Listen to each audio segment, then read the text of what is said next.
অবস্থায় তারা কি করে চাকরি আবার ফিরে পাবেন এই প্রশ্ন সবাই করছেন। প্রজন্মকে ধ্বংস করার পিছনে একমাত্র হাত রাজ্যের মুখ্যমন্ত্রী মমতা বন্দ্যোপাধ্যায়। 26,000 চাকরি বাতিলের পর এবার প্রাথমিকে ধোঁয়াশা। ভবিষ্যৎ কি হতে চলেছে সেই 32,000 চাকরি প্রার্থীর? বাংলায় দুর্নীতি হয়েছে, এটা অস্বীকার করার জায়গা নেই। আমাদের পশ্চিম বাংলাতে এই কালচারটা তৈরি হয়েছে 2011 সালের পর থেকে। যত কাগজপত্র যা আছে পরীক্ষা হয়ে যাওয়ার পর সবটাই ডিস্ট্রয় করবে। 26,000 অ্যাপয়েন্টমেন্টই জেনুইন, এটা সরকার বলতে পারছে। প্রভাব তো শিক্ষা ব্যবস্থার উপরেও পড়ছে, যারা ছোট ছোট ছেলে মেয়ে তাদের উপরেও এর প্রভাব পড়ছে। দুর্নীতি আমি বলছি সমাজের প্রতিটা স্তরে স্তরে স্তরে স্তরে হয়ে গেছে। প্রতিটা সিলেকশন প্রসেসে যতগুলো রিক্রুটিং এজেন্সি পশ্চিমবাংলাতে আছে প্রত্যেক কটাই একটা গুরুর বাসা, প্রত্যেক কটাতেই টাকা দিয়ে চাকরি। 50% নেতাদের ছেলে মেয়েদের চাকরি, মন্ত্রীর মেয়ে, মন্ত্রীর ছেলে, মন্ত্রীর অমুক। আমার এক্সপিরিয়েন্স বলে কোনো আইনের শাসন শাসক যে তারই আইন পশ্চিমবাংলাতে চলে। 26,000 চাকরি বাতিলের পর এবার প্রাথমিকে ধোঁয়াশা। ভবিষ্যৎ কি হতে চলেছে সেই 32,000 চাকরি প্রার্থীর, যাদের ভাগ্য এখনো আদালতের রায়ে ঝুলে রয়েছে? দেখুন, এটা তো অস্বীকার করার জায়গা নেই যে পশ্চিমবাংলায় দুর্নীতি হয়েছে নিয়োগ প্রক্রিয়া, এবং এটাও অস্বীকার করার জায়গা নেই যে পশ্চিমবাংলায় চাকরি পয়সা দিয়ে বিক্রি হচ্ছে। যদি সরকার স্বচ্ছ থাকতো তাহলে এই ওএমআর গুলো ডিস্ট্রয় করে দেওয়ার টার্গেট নেয় কেন সরকার? ওএমআর এর কোনো স্ক্যান্ড কপি রাখে না, প্রাথমিকে রাখেনি scanned copy of the original OMR, এসএসসিতে রাখেনি, এবং কোনো পরীক্ষাতেই এটা রাখে। এখন ইন্টারনেটের যুগে scanned copy of the original OMR রাখাটা কোনো ফ্যাক্টর নয়, যে কেউ রাখতে পারে। আমাদের পশ্চিম বাংলাতে এই কালচারটা তৈরি হয়েছে 2011 সালের পর থেকে।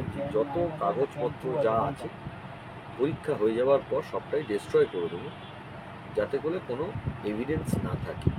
এটা ভয়ঙ্কর জিনিস। কারণ আজকে যেটা সমস্যা হচ্ছে সেটা হচ্ছিল, যদি কোনো সিলেকশন প্রসেস চ্যালেঞ্জ হয়, প্রচুর আইনজীবী সিলেকশন প্রসেস চ্যালেঞ্জ করছে। সরকার বলে দিচ্ছে যে আমি সব ডিস্ট্রয় করে দিচ্ছি। যারা যোগ্য ক্যান্ডিডেট তাদের হাতেও কোনো ডকুমেন্ট থাকছে না, কারণ সরকারিভাবে তো তারাও কিছু পাচ্ছে না, যে কারণে কিছু বললে ভুল হবে, বেশ কিছু যোগ্য ক্যান্ডিডেটের জীবন ভবিষ্যৎ ধ্বংস হয়ে যাচ্ছে। এবং আমি ব্যক্তিগতভাবে মনে করি যে এই প্রজন্মকে ধ্বংস করার পিছনে একমাত্র হাত রাজ্যের মুখ্যমন্ত্রী মমতা বন্দ্যোপাধ্যায়। তিনি এইটা সবটা জানেন। এই যে এত মামলা হয়েছে, এত কিছু ঘটনা ঘটেছে, তার কাছে কি খবর যায়নি? নিশ্চয়ই গেছে। তিনি কি এটা জানেন না যে পশ্চিমবাংলায় সমস্ত কাগজপত্র ডিস্ট্রয় করে দেওয়া হয়? তিনি সবটা জানেন। সরকারিভাবে সব ডিপার্টমেন্টের জন্য তিনি বিজ্ঞপ্তি কেন জারি করেন না যে সমস্ত ডকুমেন্ট সেভ করে রাখতে হবে ডিজিটালাইজড ফরম্যাটে, অরিজিনাল ডকুমেন্টকে পিডিএফ স্ক্যান করে সেভ করে রাখতে হবে? তো একটা নিমিষের ব্যাপার, এটা তিনি করেন। তিনি এসএসসি মামলাতে আপনারা দেখে থাকবেন যে single bench, division bench, supreme court, genuine কারা, যখন মামলা কোর্টে ওঠে সরকারের তরফ থেকে সরকারের যে অ্যাকশন পুরোটা ঠিক, পুরোটা দুর্নীতিমুক্ত, এটাও সরকার বলে। যেমন 26,000 যে চাকরি আছে, সেখানে কি আপনারা সরকারকে কোনো দিন এটা বলতে শুনেছেন যে 26,000 অ্যাপয়েন্টমেন্টই জেনুইন? এটা সরকার বলতে পারছে, কারণ যেরকম ধরনের তথ্য প্রমাণ উঠে আসছে, যেরকম ধরনের ডকুমেন্ট উঠে আসছে, যিনি আইনজীবী দাঁড়ান তাকে এটা বলতে হচ্ছে যে ভুল। রাস্তায় দাঁড়িয়ে বক্তৃতা করলাম, বড় বড় কথা বললাম, আর আদালতে দাঁড়িয়ে আইনের ভাষায় যখন বলতে হয় তখন আটকে গেলাম, এটা তো কোনো সলিউশন হলো না। কারণ পশ্চিমবাংলায় দুর্নীতি হয়েছে, এটা অস্বীকার করার জায়গা নেই।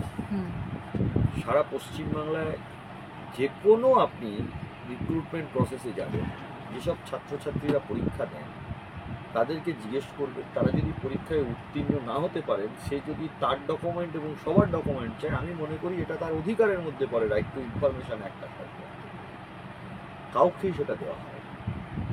হাজার যুক্তি দেখানো হয়, হাজার টেকনিক্যালিটি দেখানো হয়। এই টেকনিক্যালিটি দেখানোর জন্য যে গন্ডগোলটা যেটা হয়, যে ছাত্রছাত্রী যারা পরীক্ষা দিচ্ছেন তারা একটার পর একটা আরটিআই করে যাচ্ছে। তারা বিভিন্ন সময় বিভিন্ন ফোরামে, কেউ স্টেট অ্যাডমিনিস্ট্রেটিভ ট্রাইব্যুনাল, কেউ হাইকোর্ট, কেউ ইনফরমেশন কমিশনে বিভিন্ন তথ্য জোগাড় করার জন্য মামলা করছে। আলটিমেটলি কিছু তথ্য বেরিয়েও আসছে। বেরিয়ে আসার পরে যেটা হচ্ছে যে আলটিমেটলি দেখা যাচ্ছে পুরো সিলেকশন প্রসেসটাই গোলমেলে। এতে সমস্যা যেটা হচ্ছে যে কিছু সাধারণ মানুষ, খেটে খাওয়া মানুষ, জেনুইন ক্যান্ডিডেট, গরিব পরিবারের ছেলে মেয়ে, তাদের ভবিষ্যৎটা ধ্বংস হয়ে যাচ্ছে। এবং একটা প্রজন্মকে প্রজন্ম 2011 সাল থেকে আজকে 24 সাল যদি 25 সাল যদি হিসাব করা হয়, প্রায় 14 বছর একটা প্রজন্ম ধ্বংস হয়ে গেল। এবং এই প্রজন্মকে প্রজন্ম ধ্বংস। তাই জন্য সমগ্র মানুষের কাছে, সমস্ত সমাজের যত মানুষ রয়েছেন তাদের কাছে আবেদন করব, এই সরকারকে আপনারা পরিবর্তন করার ডাক। এর প্রভাব তো শিক্ষা ব্যবস্থার ওপরেও পড়ছে, যারা ছোট ছোট ছেলে মেয়ে তাদের ওপরেও এর প্রভাব পড়ছে। দেখুন, শিক্ষা জগতের মামলাগুলো এখন উঠছে বলে তাই জন্য আমরা দেখতে পাচ্ছি, এবং যারা ছাত্রছাত্রী রয়েছেন, যারা শিশুরা রয়েছেন, তাদের ওপর প্রভাব পড়ছে। কিন্তু এই দুর্নীতি আমি বলছি সমাজের প্রতিটা স্তরে স্তরে স্তরে স্তরে হয়ে গেছে, প্রতিটা সিলেকশন প্রসেসে হয়েছে। এটা শুধু প্রাইমারি বা এসএসসি দেখলে হবে না। আপনি যদি পাবলিক সার্ভিস কমিশন যান, সেটা হলো ঘুঘুর বাসা। আপনি যদি পুলিশ রিক্রুটমেন্ট বোর্ডে যান, সেও একটা ঘুঘুর বাসা। কলেজ সার্ভিস কমিশনে যদি আপনি যান, যতগুলো রিক্রুটিং এজেন্সি পশ্চিমবাংলাতে আছে, প্রত্যেক কটাই একটা ঘুঘুর বাসা। প্রত্যেক কটাতেই টাকা দিয়ে চাকরি। এবং যারা পাচ্ছেন না চাকরি, তাদের মনের অবস্থাটা চিন্তা করুন। তাদের মধ্যে প্রচুর যোগ্য ক্যান্ডিডেট রয়েছে যারা পরীক্ষা দিয়েও পেলেন। আগে পশ্চিমবাংলাতে যদি কেউ চাকরি না পেত বা কোনো পরীক্ষায় তারা পাশ না করতে পারত, তাতে দেখবেন মানুষের মধ্যে এত ক্ষোভ ছিল না। কেন না, তাদের মধ্যে এই স্যাটিসফ্যাকশনটা ছিল। আমি 2010-এর আগের কথা বলছি, কোনো পার্টিকুলার সরকারকে বলছি না, সময়ের কথা বলছি, যে না আমি পাইনি। একটা পরীক্ষায় ধরুন সিলেকশন প্রসেসে 30,000 40,000 ভ্যাকেন্সি ডিক্লেয়ার করা হবে, পরীক্ষা দিচ্ছেন 20 লাখ। এই 20 লাখের মধ্যে যদি 30,000, সবাই তো পাবে না চাকরি। 20 লাখের মধ্যে 40,000 চাকরি পাবে, 50,000 চাকরি পাবে। আগেই স্যাটিসফ্যাকশনটা ছিল যে আমরা পাই বা ক্যান্ডিডেটরা পাই। আজকে মানুষের মধ্যে ঢুকে গেছি যে আমি যদি পরীক্ষা দিও 60% তো টাকা দিয়ে চাকরি হবে,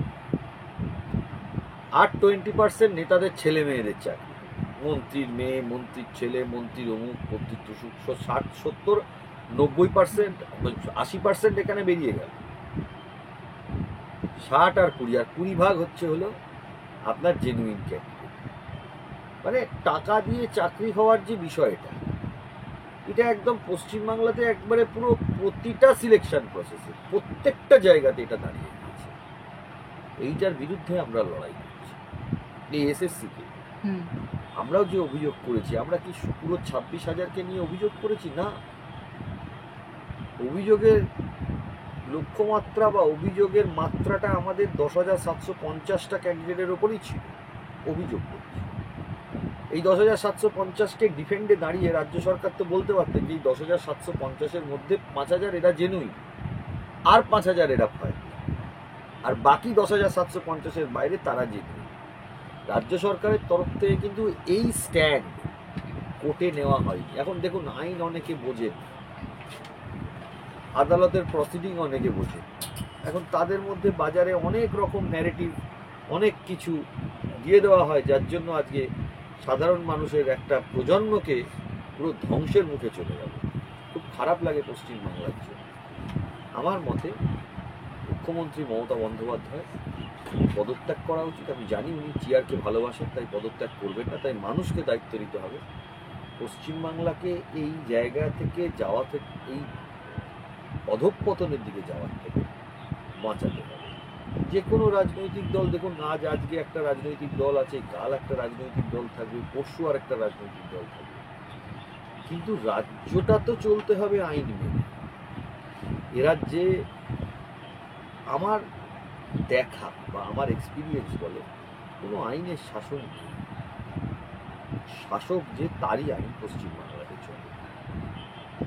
এখনো কলকাতা হাইকোর্ট আছে, সুপ্রিম কোর্ট বলে একটি ইনস্টিটিউশন আমাদের ভারতবর্ষে আছে, সংবিধান আমাদের দিয়েছে, যার জন্য কিছু মানুষ তাদের আস্থা কোর্টের ওপর আছে, তাই জন্য তারা কোর্টে আসছে এবং মামলা হচ্ছে এবং তার অর্ডারও হচ্ছে।